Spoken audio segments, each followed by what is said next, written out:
Hello,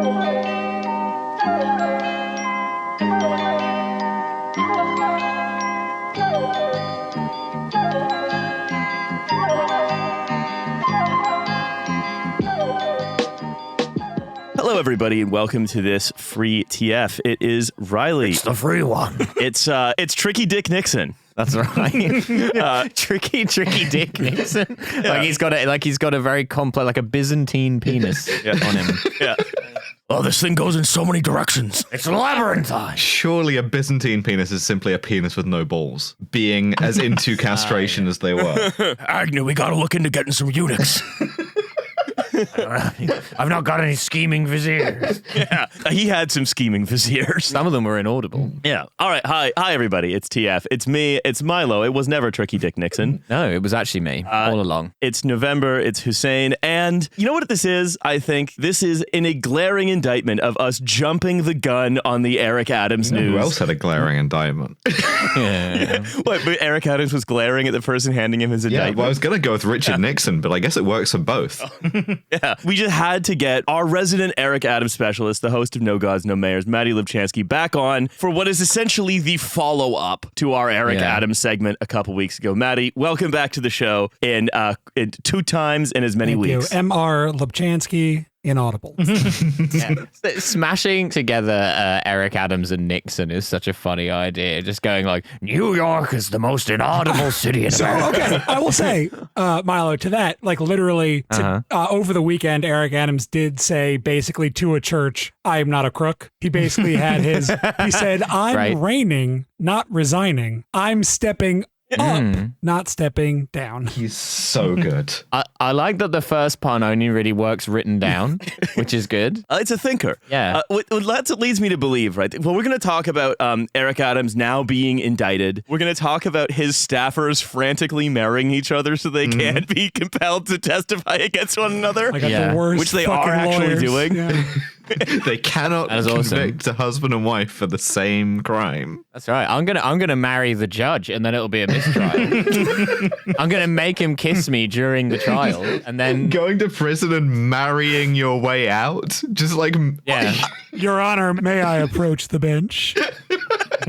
I think the problem with sending Eric Adams to prison is that he will simply become the mayor of any jail he's sent to. You need a kind of like mayoral Arkham for this man, right? Because otherwise he is going to be like, the jail that I'm currently in is the Zagreb of America. He's going to be doing deals. Yeah. He's going to be on his grind set, and it's going to be incredible. Rikers Island is the Butyrka of New York State. He's already made inroads in Rikers because he used to hold his like prayer meetings there before getting yelled at by Charlemagne. You know what they call that? Foreshadowing. Famously, he was baptized there recently. He must have known this was coming, and he was like getting up his jail contacts. Well, to like familiarize yourself with the place. Like, I'm gonna get there a little early and like scope out where the bathrooms are and stuff. He's gonna meet like the one Turkish guy in that jail and just build power from there.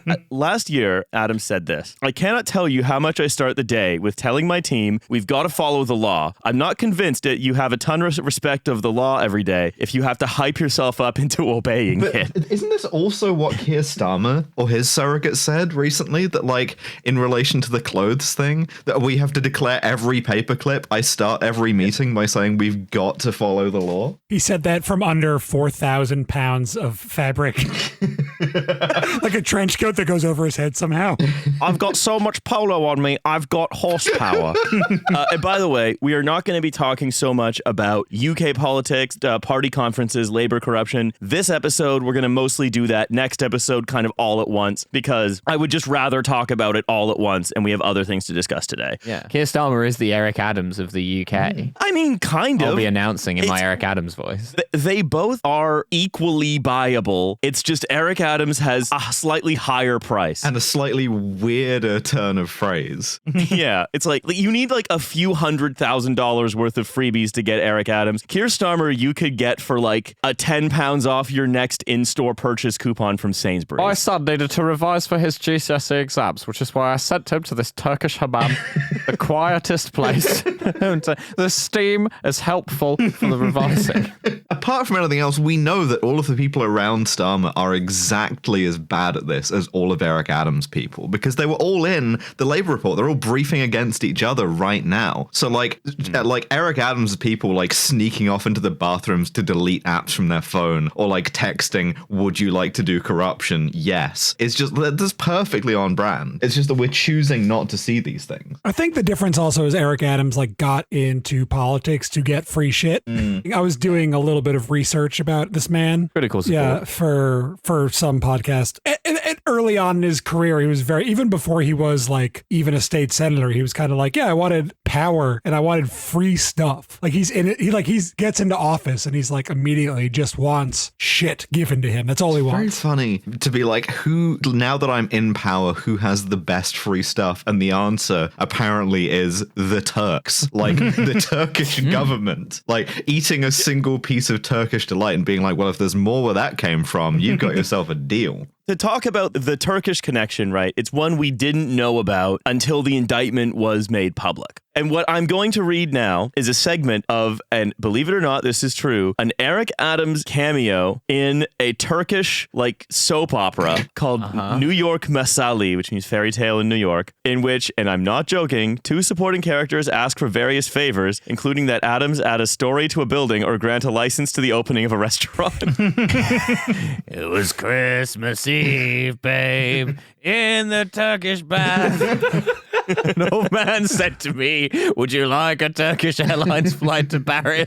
Yeah, so this is sorry, it wasn't a soap opera. It was a rom-com. It was from 2017. I went on Turkish Notting Hill to be like, I am doing corruption for Turks. If you need any shit done in New York, hit my line. Yeah, it wasn't so much a cameo in his advertisement for a service. If you need any licenses for anything to be built, characters in Masali, New York, call me, Eric Adams. I'm just a Turkish government official standing in front of a mayor asking him for secretive favors in exchange for Turkish Airlines tickets. Well, of course, we know what the favors actually largely amounted to, which is like any good like mayor scheme. The charges that are being brought to him are largely related to corruption due to property permitting, which is essentially the power that the office of the mayor has. The Turkish government was building like a 30-story skyscraper mega consulate. A spy. They were building a spy agency in New York across from the UN. Literally across the street from the UN. And they didn't have permits for it. And they also didn't have like a sprinkler system or any of the fire stuff that you need to have to build that for like 18 months after they built it. Yeah, what if all of their spy tapes get destroyed in a fire? You wouldn't want that. Think again, Mr. Erdogan. Any amount of heat is going to melt all your Turkish delight so quickly.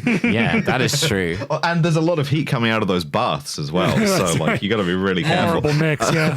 But yeah, so like although the corners of all the documents are really wrinkled, horrible. But yeah, so like then they built the thing, and Eric Adams, well, the fire department was like, this is unsafe, and Eric Adams threatened to fire the fire department guy unless he approved it. I'm going to turn the fire department into the fire department. Yeah, that's right. This is why like all the FDNY guys are like driving around in like new Lamborghinis. Like the Lamborghini that I saw in my, like Ferrari, excuse me, that I saw in my street one time. It's funded by the Turkish government. It had the full Erdogan face wrap around it. Oh, The Turkish Ferrari, yeah, of course. Yeah, it's the Turkish Ferrari. It's like this is the real life example of the Turkish Ferrari. I mean, see, this is like real soft power in the Levant, right? Because Turkey gets you a Ferrari, whereas I have only ever seen a gold-wrapped Kurdistan BMW, which I think unless there's a real disparity there, right? they've got a lower budget. Yeah, exactly. Yeah. Just your Staten Island firefighter husband comes home and he's got a brand new Lamborghini, and you're like, hey, whoa, that's great. You got a new Lamborghini. Why does it say the Armenian genocide never happened on the hood? Like, hey, don't worry about it. Just a bunch of Italian American guys in Staten Island, just full force believing Islam will be your medicine and the Turk will be your doctor.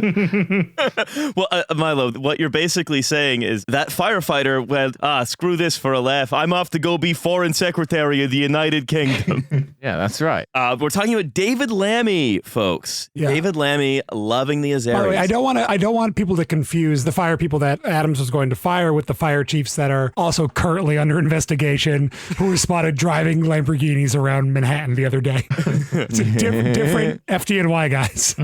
That's the main thing the Turks got out of it. But the other thing they wanted, and this is like in the indictment, they talk about this quite a bit, is that a bunch of Turkish business people basically believed between them that Eric Adams was going to be the next president of the United States, and they need to get in on the ground floor now. Why? Yeah. What? If you had read the press in 2020, when Eric Adams was first, between the time that he won the New York City Democratic primaries and the general election then, or just after the election, but before he was inaugurated, if you read any American press around then, it was like, this guy is the future of American politics. He is like, he's going to be the one. The Recep Tayyip Erdogan of America. Like he was like, he's going to tame the left, which was too raucous at that time, right? It was like, here is a guy that was a cop that was also, you know, his whole big myth was that he was a cop that had been brutalized by the police himself as a kid. And he had he had this story, and he was like, they're like, oh, here it is. We've invented like the next kind of Democrat. He's like young-ish. Like, here's a guy that's going to be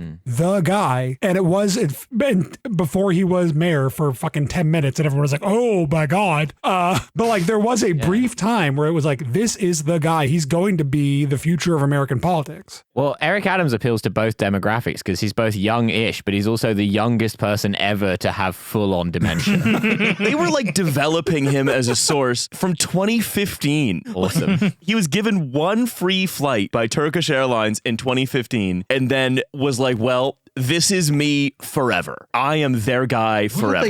What did they do to him on that flight? Like first class might be like really nice, but like, I don't know if I'm selling out my entire political career for a seat that goes all the way back. You know? It's interesting because I will say also during this time, from his like state Senate career up through the beginning of his mayorship, he was always going places. He took so many mysterious trips when he was in the New York State Senate to like many countries. So I think, again, his mind was always set to like, I want free shit. And so I think he was just like, here's one country offering free shit, and I will take their free shit and I will just add it to the big shopping list I have of free shit I want. And it just sort of, I think their relationship developed in a way that his relationship with, I think he went to Korea a couple of times. Like there was like, I was doing, again, research on this recently. In Korea.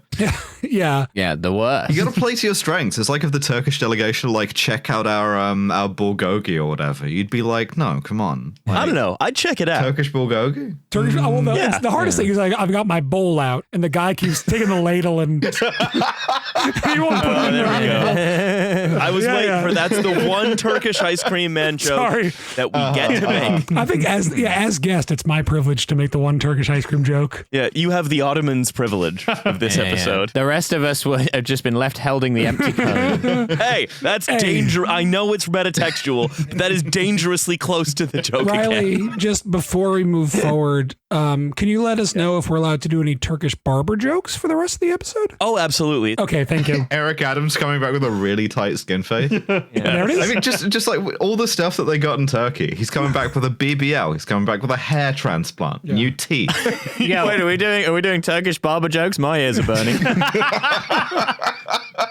Okay, no more. That's the limit of Turkish barber. Yeah, that was a close choices shave. in New York in 2020, one for mayor were, of course, socialism or barbarism, folks. There we So go. the other bit of fraud, though, that he's being sort of charged with is frequently having, and again, using his Turkish connections to make straw donations to his campaign that would then be matched by state funds from New York, essentially. Yeah. And this is where many of the very fun text message exchange comes from. $10 million he basically stole from the New York City government to become mayor of New York. So much which money. is a lot of fucking money. Because, I mean, the whole idea of these matching funds, which have been getting bigger and bigger over time, is to keep big money out of politics in the city because they were becoming quite a problem with, like, specifically the real estate lobby. And now what we've got is them doing, it's like, oh, the Turkish government will give me $200 a bunch of times until I have $10 million I've stolen. It's like doing the infinite money codes in The Sims, essentially, but with Turkey. Yeah, it's a mechanical Turk of sorts. Well, the other thing about these straw donors, that's where we get some of the best exchanges by Eric Adams and his staffers, where Eric Adams will be like, thank you for accepting this illegal donation. Don't forget to delete your messages. Always do. Okay. Always do, and then doesn't.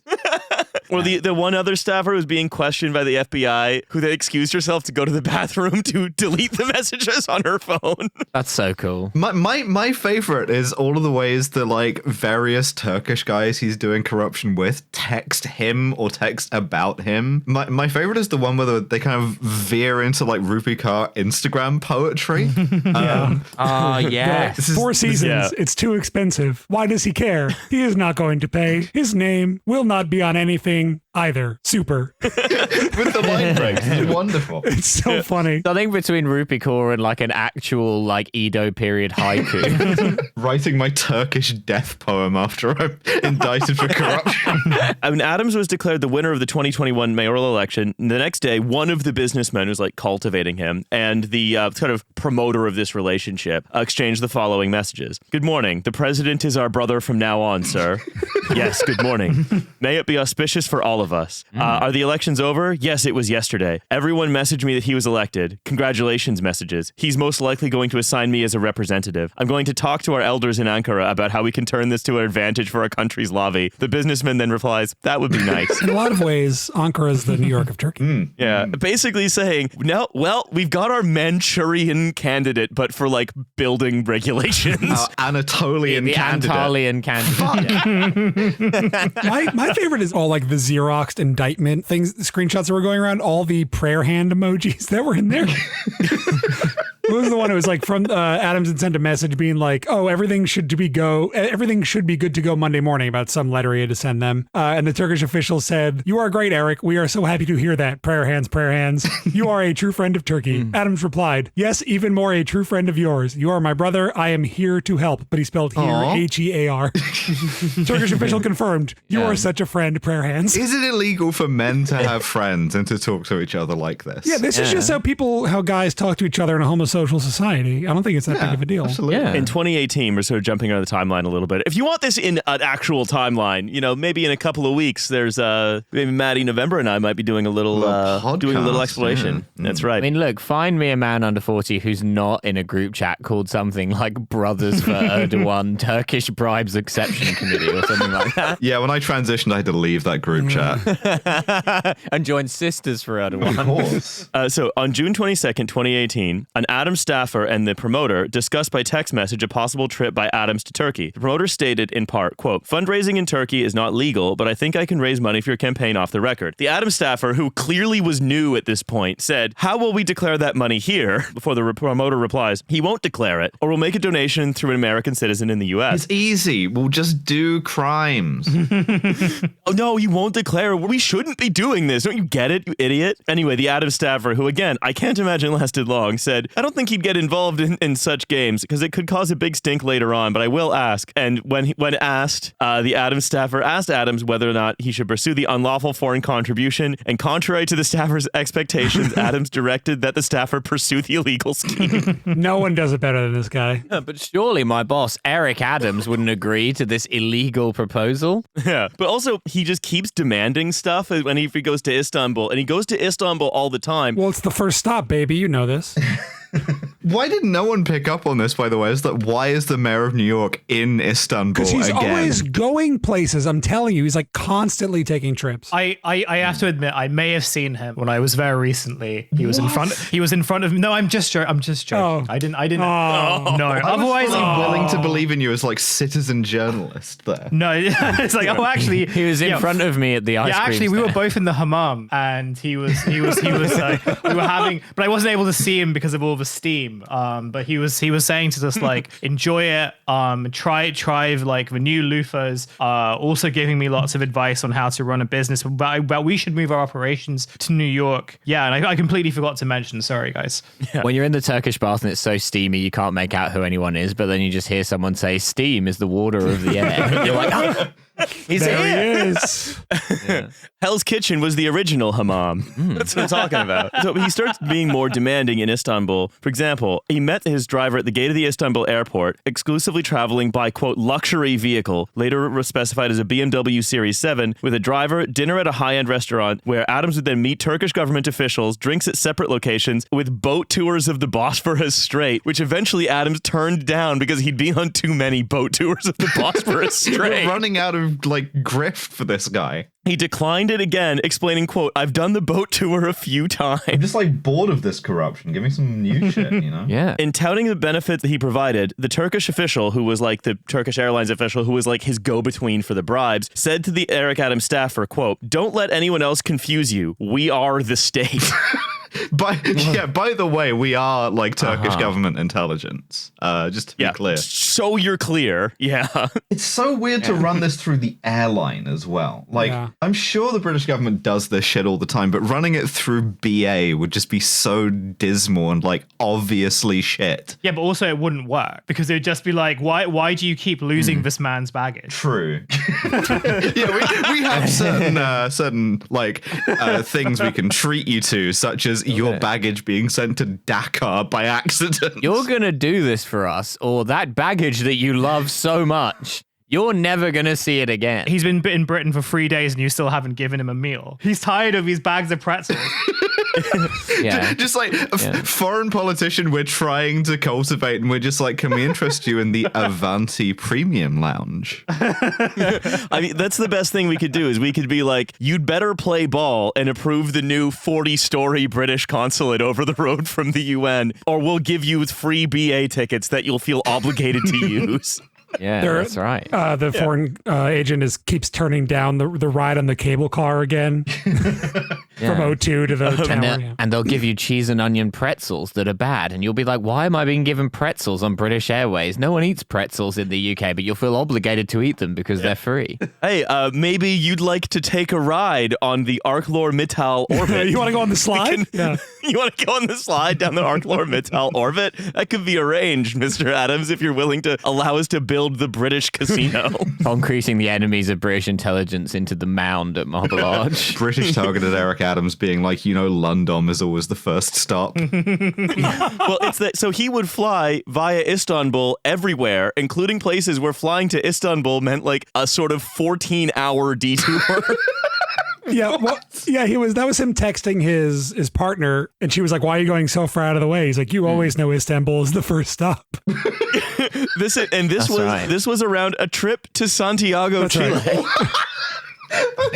You're adding like a day, like a calendar day of flying in admittedly probably pretty nice surroundings, but like, come on. Yeah, it's the second Rome, baby. Mr. Adams was quoted as saying. That just means he's got enough time to do his beloved boat tour again.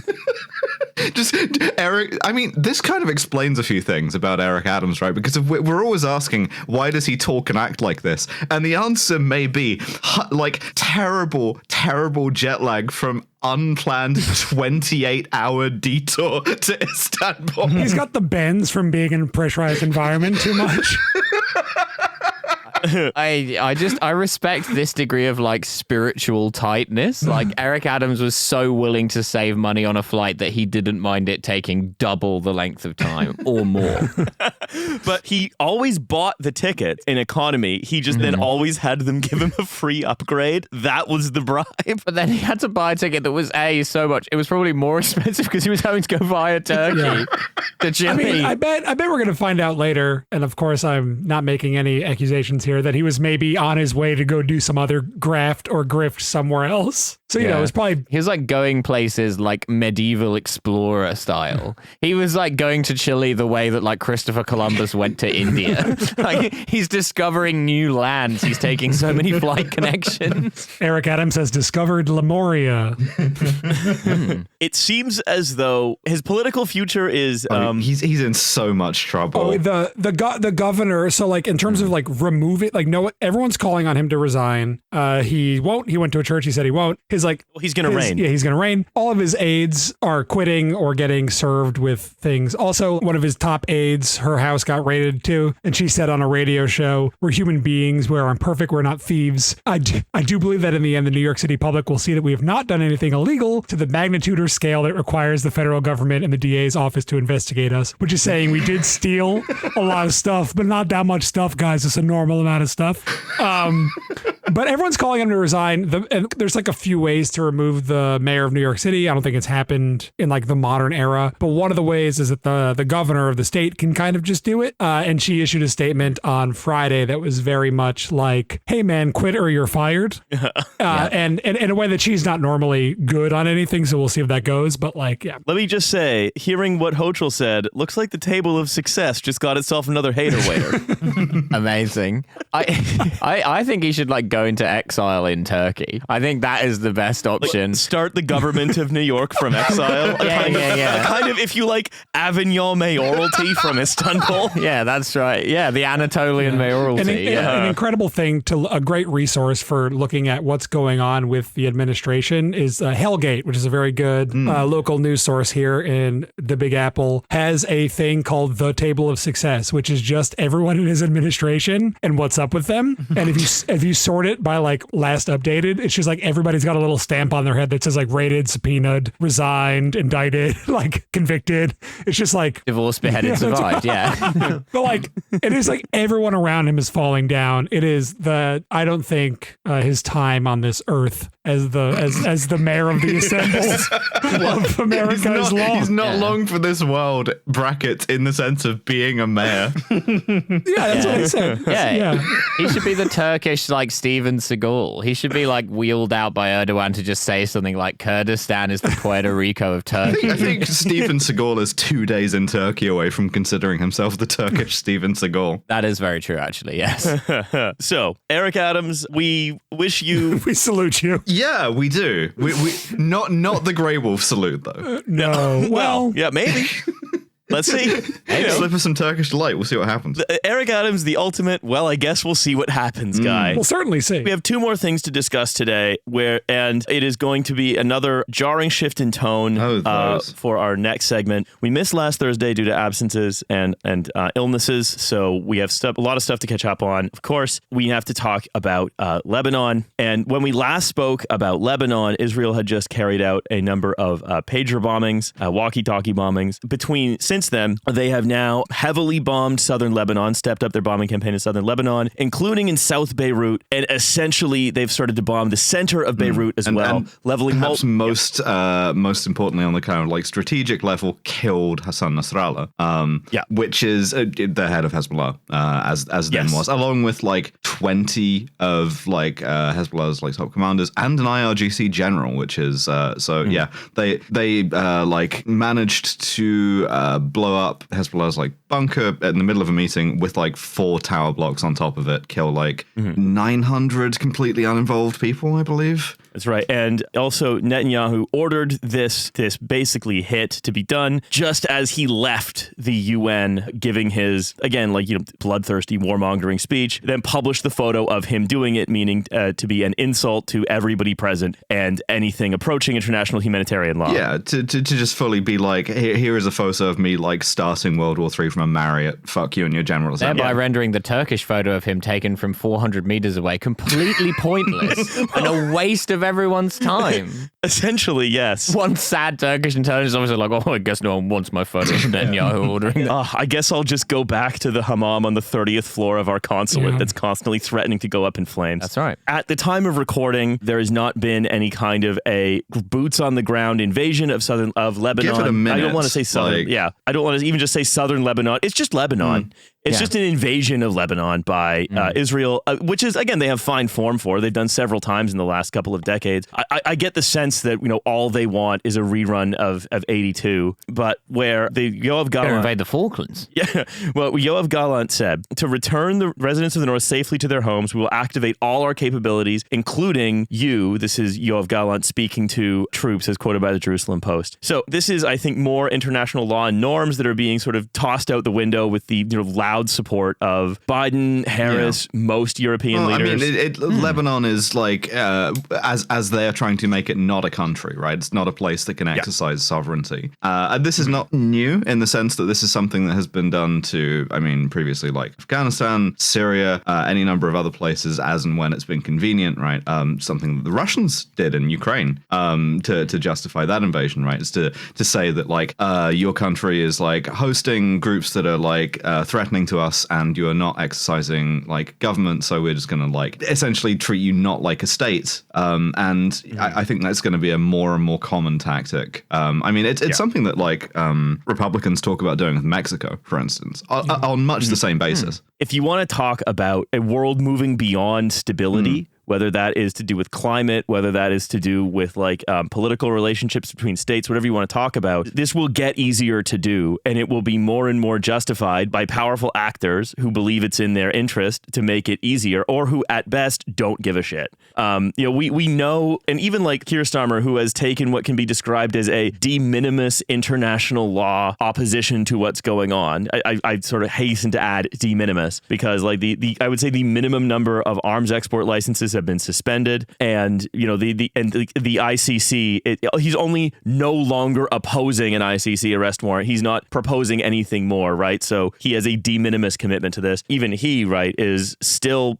pursuing a trade deal with Israel as they are on the day that this is happening. There's Politico announced that the UK government was announcing its plan to pursue a deeper trade deal governed by sort of services and technology with Israel as we are rolling over from the UK-Israel Association Agreement that we sort of left after Brexit. So this is something that we're all being very, very supportive of as sort of in our various countries. Starmer at the UN, the same UN meeting, said, I call on Israel and Hezbollah to stop the violence. Step back from the brink. We need an immediate ceasefire in Gaza because, it's one of the things that was very clear, and, Hassan Nasrallah said this, was that Hezbollah's activities are directly related to Gaza, and Israel said no peace settlement was possible with Hezbollah because any peace settlement with them was tied to peace in Gaza, which they are unwilling to countenance. So I don't understand why Keir Starmer is even bothering to say we need an immediate ceasefire in Gaza while maintaining this, as I say, completely like sort of feckless and de minimis contribution to it's a dead letter, as you say, like, and this is something that like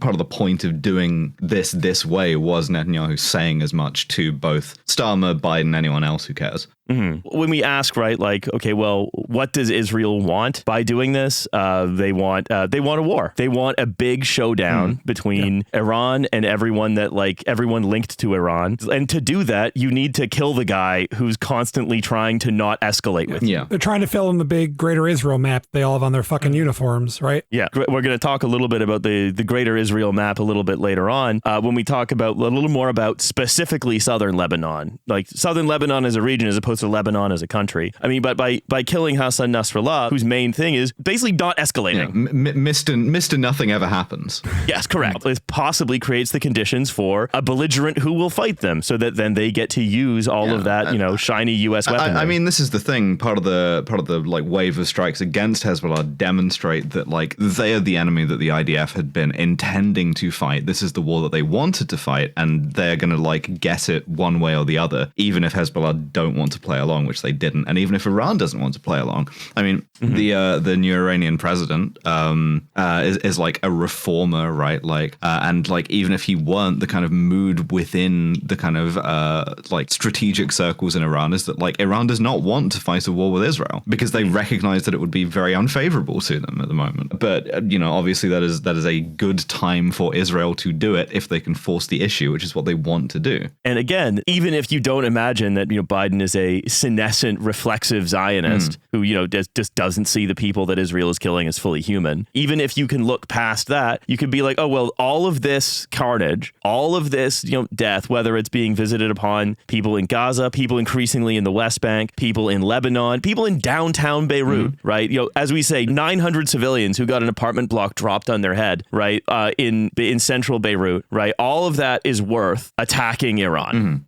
I know that this is supposed to be obvious. I know it's supposed to go without saying, but the extent to which there is absolutely no meaningful democratic voice on foreign policy and on who the weapons that our countries, whether UK or US, makes will be used to kill and who will be killed in the name of us and our allies. I know that our systems are set up to prevent any kind of democratic voice from ever really abating that particular death machine. But my God, it is depressing to see it continued and administration after administration after administration, changes of government, changes of party, nothing changes this. It just gets more the good news is that it might lose Kamala the election given the number of Lebanese Americans in Michigan. Great news, everybody. We'll have Donald Trump as the president again, and the Democrats, I'm sure, will learn a lesson like they always do. Thanks, Chapel Roan. And thanks, Chapel Roan.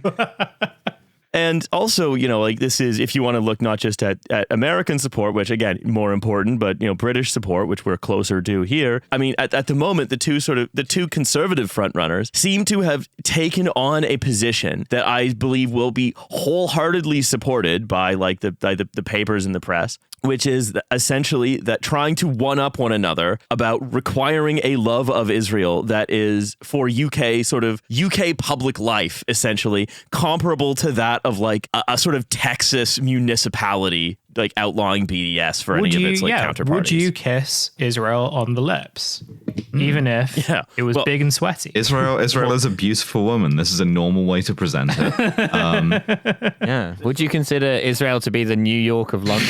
I'm never getting over Starmer's thing of using she/her pronouns for Israel. It's so fucking weird, and he does it every time as well. So Kemi Badenoch says you should not be able to come to the country if you do not openly support Israel. So basically, going to the level of what Germany is now. And Robert Jenrick said that one of his main achievements as immigration minister was to add Israel to the list of countries who get to use e-gates so that, quote, there is a Star of David at every entry port to the UK. Okay. Essentially. Great. Maybe make the e-gates work. That would be good. It's a gate that you can't get in, but it has a little Israeli flag on it now. Yeah. So, So I see this as the position being staked out on the right, essentially, which is it's not enough that we are going to support them as a society. It's not enough that we're going to continue funding what's going on. It's not enough that groups are going to be designated as terrorist organizations. It's not enough that you're going to be hounded out of public life if you're too vocally against them. The right-wing position is now, as I say, indistinguishable from a Texan municipality, requiring overt, proclaimed, loud loyalty. Yeah. You got to be open and proud in your support of Israel. You can't be a closeted Israel supporter. You can't just whisper it to the passport control guy on the way in. You can't just signal it with a bandana or a way that you're holding like a little newspaper. Handkerchief or something. No, it's got to be out loud and proud. It's not enough to just buy a soda stream. That's right. You have to also put an Israeli flag sticker on the bottle that you're traveling with. Like you said, Riley, you were saying nothing ever changes. There's no democratic processes that seem to matter with this. And I would add to that it's actually just getting worse to the point where this is kind of tired to note, but I think important to remember that where the U.S. government is currently with Democrats in power is to the right of Ronald Reagan on this shit, who at this point in 82 had said to basically had done the thing where you do just say cut it out, and they do, Yeah, it's we're going to learn what 82 would have been without the restraining force of Ronald Reagan. Jesus Christ. Well, this is before he completely had Alzheimer's and he was just regular stupid. But we talk about, the greater Israel plan, right? We talk about the ideology that wants to settle more area around Israel outside the 1948 borders, not just inside the West Bank or Gaza, but for example, in southern Lebanon, right? And, already, there are circulating on the internet ads for Israeli kayaking trips on rivers in southern Lebanon in Hebrew. A lot of the kind of Israeli settler community love to do this speculative fiction thing. It's the same with developments that the hypothetical developments in Gaza and stuff like that. And it's so weird every time.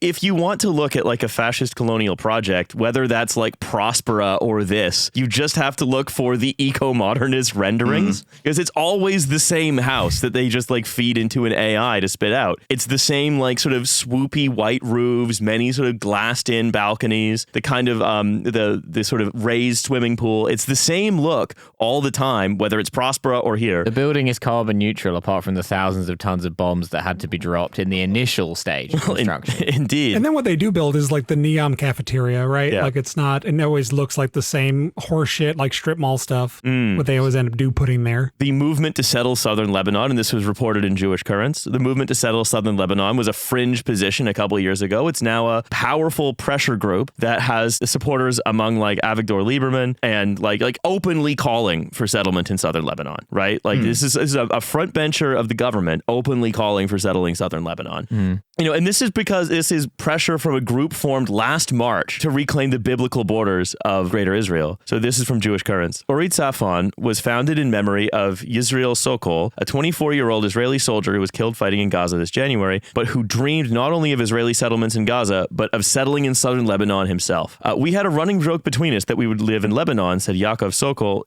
his brother, who told Jewish Currents in an interview. Why he agreed to that interview, I don't know. Well, I guess I do know because they want to brag. Yeah, because there's absolutely no repercussions from doing it. Yeah, the joke was always serious. It's land that needs to be in our hands. After his death, Amos Azaria, a professor who was active in the growing movement to reestablish Israeli settlements in Gaza, came to his funeral and spoke with the family as to how to realize Israel's dream, conversations that resulted in the founding of this group. Orit Safon was tempting to dismiss this group as fringe, even like Smotrich and Ben-Gvir have not mentioned civilian settlements in southern Lebanon. Every policy, and there is no chance that Israel wants to actually establish settlements in southern Lebanon. Nevertheless, and regardless of the fact there's not this political will, nevertheless, it's happened before that a bunch of settlers just going and setting up the Neom cafeteria in a part of a neighboring country has led the Israeli government to then claim large parts of that land. It happened in the Golan Heights. It was essentially a settler-led project. As you mentioned to me earlier in November, I didn't know this. The current head of the IDF is himself a settler. Yeah, he's the first IDF chief of staff to live in an illegal settlement. Yeah.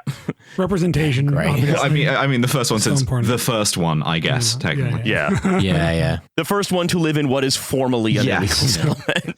There we go. So basically, like, there is chaos that's being created, and whether that's because America wants someone who will antagonize Iran at a time when it doesn't want to be antagonized, whether that's that Israel just wants to fight its war because it's swept up in nationalist fervor, or whether that's settlers seeing their chance to grab a piece of like the Bekaa Valley. It is once again dependent on political leaders outside of Israel deciding that all of this is worth the decision to not see Arabs as fully human, essentially. Yeah. There it is. And this is something that Starmer has himself reaffirmed a commitment to, so essentially stating Palestinians are not fully human. And I'm sure he would say the same thing about Lebanon. I mean, the U.S. State Department has already basically said the same thing about Lebanese people, where it said any American citizens in Lebanon can have a loan to get out of the country, whereas American citizens in Israel were evacuated immediately. You get a loan to American citizens in Lebanon who have been operating a small business in a disadvantaged community for a period of 3.5 years.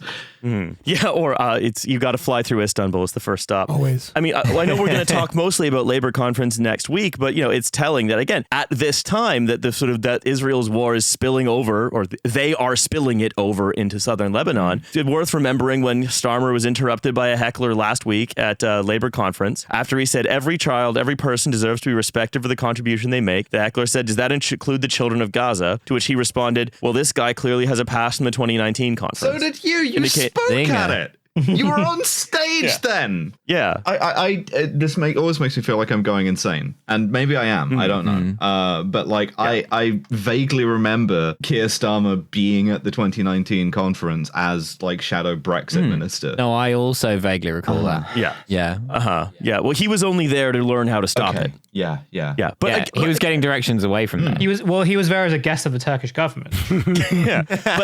But to respond to basically say connection was all. But to basically say, it is laughable to me that a child in Gaza should have the same rights as a child here, right? That's what he's saying. Oh, that is a ludicrous idea from a bygone era. It's from the era of like protest, and now we have to seriously engage with power. Meanwhile, the kind of serious engagement with power is with Benjamin Netanyahu, a guy who hates you and is taking every possible opportunity to humiliate you. It's so funny to be like, I'm not like Jeremy Corbyn. I'm the grown up in the room. I am willing to tell Bibi Netanyahu you should do a 2-state solution, and for him to like laugh in my face. That makes me a serious and like reasonable adult and politician. And not saying they will, but again, if in the chaos some like settlers settle and build the Neom cafeteria in the Bekaa Valley or somewhere else in southern Lebanon, and then Israel sort of quote unquote bounced into claiming the land to protect them as they did with the Golan Heights, then what will Keir Starmer or whoever say to Benjamin Netanyahu after? Will they say, we need a 3-state solution?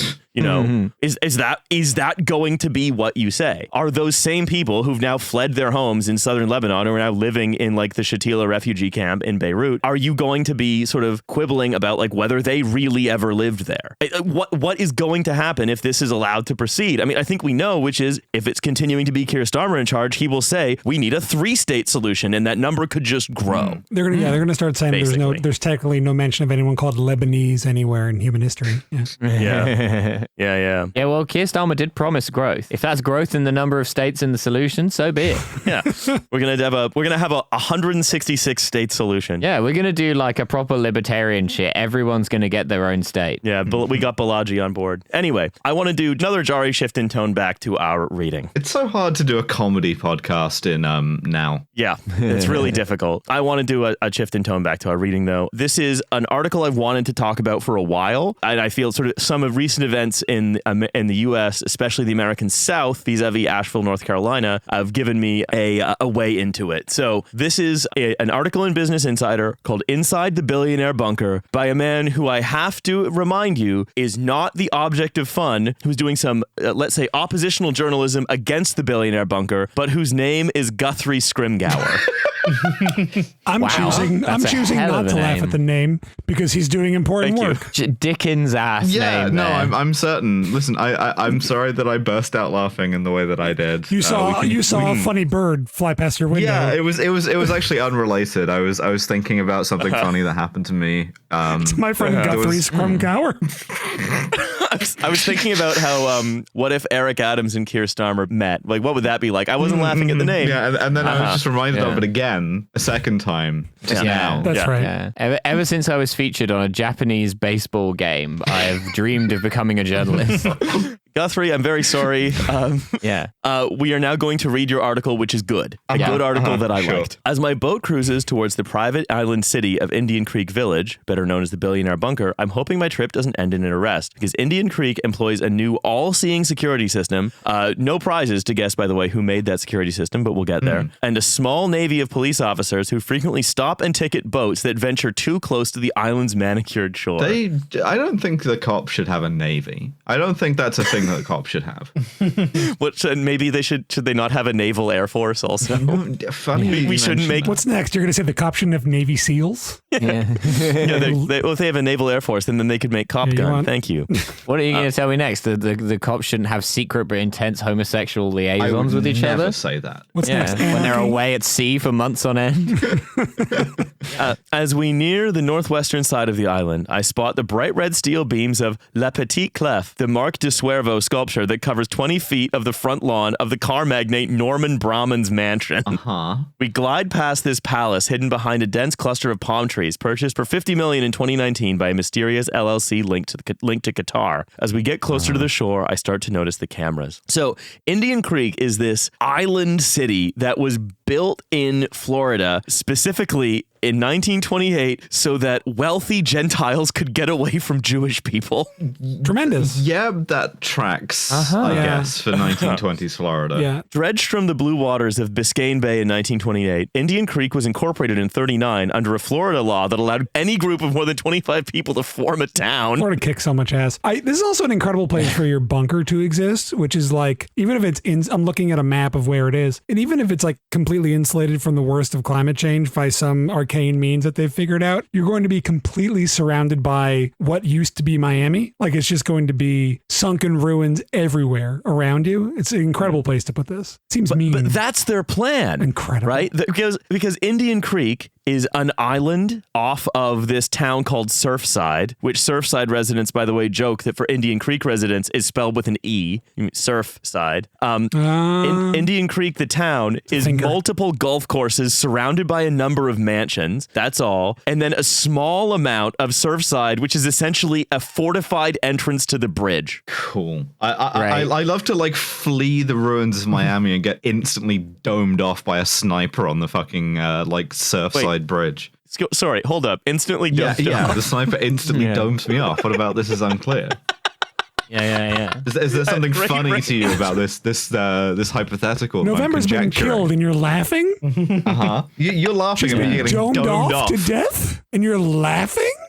I hate it when I get sucked off the street, cock first, up into the sniper tower. by the powerful inhale of the domed off sniper. I used a perfectly ordinary turn of phrase, and now you're pausing reading Norman Scrimshaw's article to talk about me getting fucking domed off. I think we need to stop japing around and get back to what Ebenezer Google has to say about. Okay. I remember it's a sort of Mad Max scenario, but everyone's driving around golf carts, I think, is what it's about. Designed to recreate the English countryside, the 300-acre island is 80% golf course, encircled by one road and 30 mansions. Jesus. The village was initially envisioned as a refuge for wealthy white Gentiles who would keep Jewish home buyers out by running all electrical services in the city through the formerly segregated Indian Creek Golf and Country Club. Tremendous. Wait, so you could move there if you were Jewish, but you couldn't have electricity? Correct. Now that is a Curb Your Enthusiasm plotline. There's no way for a person to set foot on Indian Creek Island without the express permission of one of its 89 residents or a member of its country club, which costs $500,000 to join. Because the town's government serves such an ultra-wealthy subset of the population, but this town is just 30 mansions around a golf course on an island and then like 100 police officers. That's the town. That's cool. I mean, this is like the entirety of like the sort of area around Miami is all these like little tiny islands that just have like 1 to 5 mansions on them. I took a boat tour around there once. It's insane. Was it paid for by the Turkish It was paid for by the Turkish government, and I'm sick of taking them. I hate the Turkish boat tour. I'm only going to take it 4 to 6 more times. Indian Creek is always the first stop. So the public park social programs are practically non-existent. So it is a libertarian town. It's a town that provides only cops, but so many cops. Oh, Street View does not go there. I'm trying to go. It won't let me. What the hell? Well, no, because you can't cross the bridge if you don't There's live so there. many police cars. The people of Indian Creek have denounced Street View as inherently Jewish. They refuse to elaborate on God, it this. looks Jewish to me. I'm looking in on this from Google Maps from the satellite, like fucking North Korean launch sites. The security is very different to how it used to be, said Gerardo Vildestuegui, who grew up in the neighboring town of Surfside, a middle-class community that shares a 2-lane bridge with Indian Creek. A member of Surfside's town council, he recalls a time in the early 90s when he could bring his college friends to Indian Creek's gate and get permission from the police to give them a tour of the island. Now, if he even approaches the bridge, police flash their lights and order him to back away. I have something for you here. I need you to Google image search Indian Creek Village Police and look at the expression of the second cop pictured. You trust me, you'll know. He looks awesome. Yeah. John Bernardo, chief of police. He looks like Judge Doom from Roger Rabbit after he gets his... Very intense eye contact. He looks like Judge Doom, almost exactly. Wow. It's who segregated Roger Rabbit's community. Yeah. I also really like their cop cars that are liveried like the cop cars in like a PlayStation 1 game with like a very sort of low poly US flag. Oh, yeah. 4 stars, 3 stripes. It looks like somebody hit the Ohio flag with a car. If New York City had the same police officer to citizen ratio as Indian Creek, it would employ more than 1.5 million police officers. That's the dream, isn't it? Fortunately, New York City does. But because Indian Creek's denizens are jet-setting billionaires with homes all over the world, there are likely many days of the year when police officers vastly outnumber actual residents. Just a bunch of cops driving around completely empty streets. They're having to arrest each other. Yeah. The American dream. We're back to cop intimacy, you know? The Indian Creek police force is unlike most counterparts. For example, the town government quashed a union drive in the 1980s, firing the organizer by accusing him of taking gasoline from a town tank for his own purposes. They did a Trailer Park Boys scheme on the lead police union organizer. And rather than responding to calls for citizens in need, the police force spends an estimated 97% of its time on security work, like patrolling the island's perimeter in 3 high-speed boats or making sure no one is able to cross the bridge. Again, this is actually not dissimilar from the NYPD. They're just patrolling the bridge doing the OEO song from The Wizard of Oz, just going back and forth all day. In 2011, the town stepped up security by installing new cameras by the entrance gate that allow police to simultaneously view a visitor's face, driver's license, read their license plate. Indian Creek also narrowed the gate's opening to create what it called a greater sense of exclusivity. But I think we all know that what they were really trying to do is create a choke point for like when Miami starts to sink. Creek, the people running across the bridge. I'm reading an article from the Miami New Times which describes their reputation amongst other cops who consider them, and this is a quote, butlers with badges. They're snob cops. Yeah, they're like the fancy cop, you know? They're all wearing tuxedos. Reading that in the same tone as like Doctors Without Borders. Butlers with badges. I'm volunteering for butlers with badges. Many years, not a single offense is reported to the Indian Creek police. Instead, cops have their hands full fending off curious boaters who try to get too close to the beach. I hate fending off curious boaters. Mayor Bernard Klepich, who's also the CEO, who is the CEO of the world's largest duty-free in-flight company, said, Mayor Bernard Klepich said, the police are being run ragged right now. We need to do something quickly, but referring not to a crime wave, but incursions by beachgoers. Apparently this department, like getting this job as the like private island cop is a kind of like janissary class, right? Like it's like all the same families who have been handing it down like through generations. Wait, are we suggesting that, or if it's anytime I hear janissary, I always think Dev Sharma. So are we suggesting that also the residents of Indian Creek are like going to Surfside? Yes. And then like taking some of the babies and then like raising them as janissaries. And there's so many, this is from the 90s, but there's so many stories about these guys showing up drunk from like a late shift working security for Prince Walid bin Talal, and they're getting in a fist fight on the lawn of an empty house. This is maybe like the best job you could possibly have in the world, I think. Yeah, we always thought Kamala was America's top cop. No, it's the Indian Creek Police Department. Yeah. Here's an idea I can't dislodge from my head. This is the only place where you could have a woke illegal Israeli settlement. Truly, like, you know, your haters could become your waiters at the table of success. Well, hold that thought. This year, Indian Creek began its most substantial security upgrade in decades, a high-tech radar fence encircling the island, featuring 10 thermal cameras and 17 radar sensors mounted at 9 locations along its perimeter, alongside 30 traditional cameras. And to be clear, this isn't because anybody wants to like go and kill the like car guy who like lives here, because like we don't do that kind of thing in like the West anymore. It's to stop like curious Floridian teens. Well, also the real thing, right, that it's for is increases in security. Whenever we talk about the security industry, or like especially the private visible security industry on this show, again and again and again, what we see is the appearance of security creates more possible enemies and creates demand for more security. The more security guards you have, the more they're going to feel like they have to report something that they see. And so you're going to see more incidents and hire more security guards, and see more incidents and hire more guards. The more cameras you get, the better you get at at investigating whether or not like a boater is coming too close to the island. The more incidents you're going to see, the more cameras you're going to build, the more paranoid you're going to get. The higher wall you have, the higher wall you want to build. And I mean, again, you know, all of this stuff that is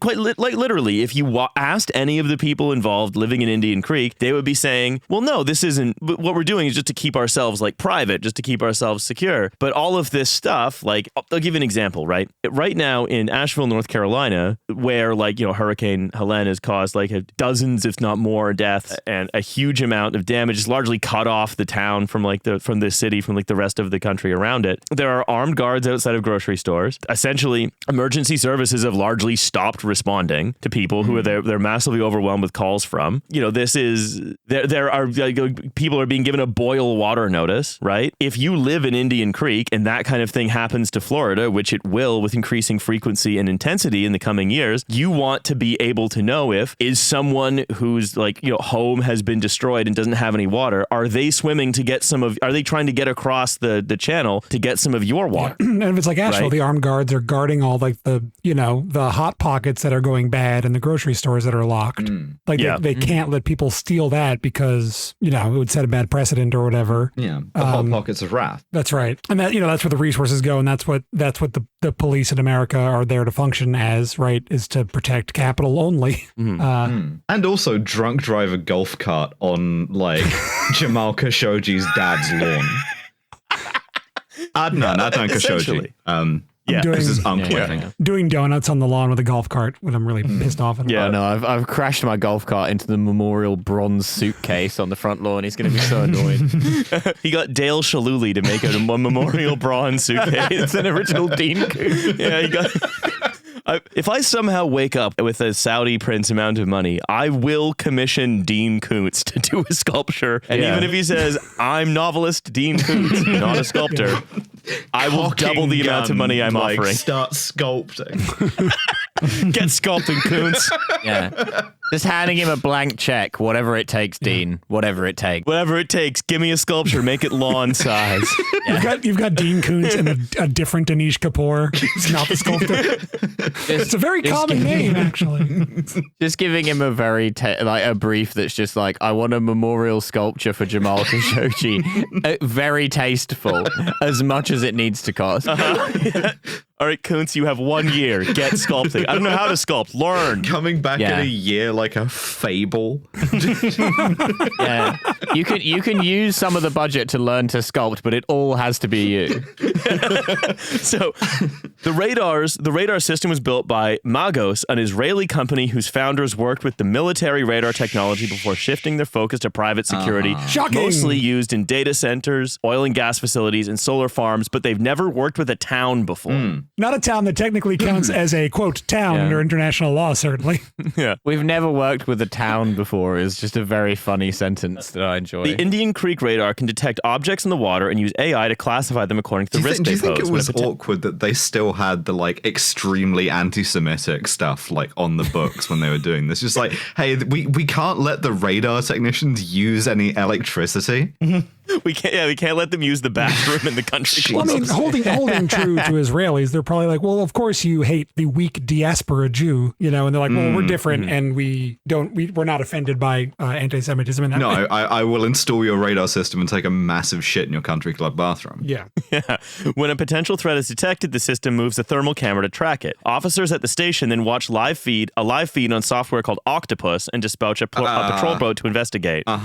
With the new system, they've issued this year alone 1,600 marine citations, up from 211 in 2019. That's quite. And again, a lot. the marine citations are how they keep people awake. Yeah, it's when you give a parking ticket to a dolphin. You can't arrest someone for just boating, right? It's not a crime to boat. Thank God. And thank God. But if they're but they're watching you like a hawk. If you make a little bit too much wake, they can just send you a citation. Every time I go past Indian Creek, said one boater I talked to, I run into a marine patrol guy. He knows plenty have been ticketed, generally for creating wake too close to the shore. Passing by the island this year, he triggered the attention of an Indian Creek police patrol, hitting him with a $140 ticket for not having the correct safety equipment on board. In August 2023, Jeff Bezos moved in, buying 3 mansions next to each other and applying to build a pickleball court in the yard. Well, because triples is best. Yeah, but it encroaches on the rest of the world, where with many Indian Creek homeowners buying properties within a few blocks of the bridge. So they're essentially trying to create a bridgehead into the mainland. But that's less defensible, You're in kind of the motte, or possibly the Bailey, I can never remember which one is which,